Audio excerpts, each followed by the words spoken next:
రామలక్ష్మణ భరత శత్రుఘ్నులు నలుగురు ఆ శ్రీ మహావిష్ణువు అంశమే కదా. మరి అలాంటప్పుడు మనందరం రాముని మాత్రమే దేవునిగా ఎందుకు చూస్తాం? అసలు శ్రీ మహావిష్ణువు మానవ రూపంలోనే రామావతారాన్ని ఎందుకు ప్రారంభించారు? ఈ వీడియోలో మనం వీటి కోసం తెలుసుకుందాం. స్కిప్ చేయకుండా లాస్ట్ వరకు చూడాలి. మరి అసలు ఏం జరిగిందంటే, సంతానం కోసం దశరథ మహారాజు ఋష్యశృంగ మహర్షి చెప్పిన పుత్రకామేష్టి యాగం చేస్తారు. ఆ యాగం నుండి వచ్చే హవిస్సుని అంటే యాగఫలాన్ని తీసుకోవడానికి దేవతలందరూ అక్కడికి వస్తారు. మనం కూడా ఏదో ఒక ఫంక్షన్ జరిగితేనే కదండి బంధువులందరం కలుసుకుంటాం. అలా కలుసుకున్న దేవతలంతా వారి వారి సమస్యలు చెప్పుకుంటారు. అయితే దేవతలందరికీ ఉన్న ఒకే ఒక్క సమస్య రావణాసురుడు. అప్పుడు మన దేవతలంతా అక్కడే ఉన్న బ్రహ్మదేవుని దగ్గరకు వెళ్ళి, బ్రహ్మదేవ, రావణుని తపస్సుకు మెచ్చి నీవు అతనికి దేవదానవ యక్ష గంధర్వ కిన్నెర కింపురుషుల నుండి మరణము రాకూడదని వరమిచ్చావు. ఇప్పుడు ఆ రాక్షసుడు మమ్మల్ని చాలా బాధ పెడుతున్నాడు.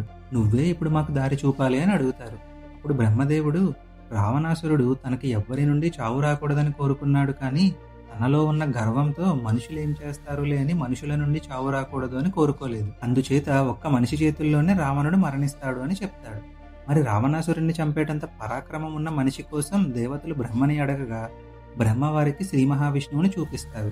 దేవతలందరూ విష్ణువు శరణ కోరగా, విష్ణువు తనని తాను 4 అంశాలుగా చేసుకుని జన్మించి రావణుడిని చంపి ఈ భూమి మీద ఒక మనిషిలా 10,000 సంవత్సరాలు ఉంటానని చెప్పి మాయమైపోతారు.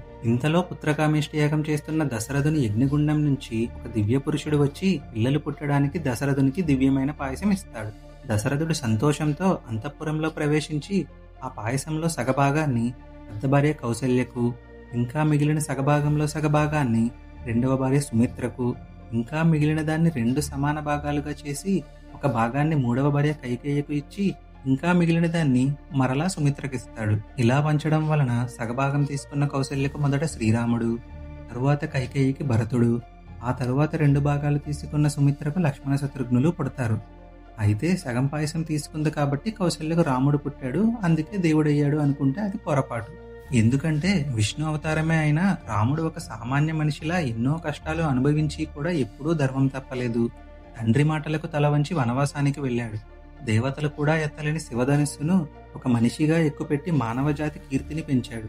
సీతాపహరణ జరిగితే నేను క్షత్రియుడిని అని ఇంకో పెళ్లి చేసుకోకుండా సముద్రాన్ని దాటి ఒక సాధారణ మానవుడు అతి భయంకరమైన రావణ సంహారం చేసి ధర్మాన్ని స్థాపించాడు. అందుకు మనందరికీ దేవుడయ్యాడు. మరి రావణ సంహారానికి రాముడైతే పుట్టేశాడు. మరి రాముని సైన్యం ఎలా పుట్టింది? అదేనండి, వానర సైన్యం ఎలా పుట్టిందో మన నెక్స్ట్ వీడియోలో చూద్దాం. కంటెంట్ నచ్చితే వీడియోని లైక్ చేసి ఛానల్ని సబ్స్క్రైబ్ చేయొచ్చు కదా.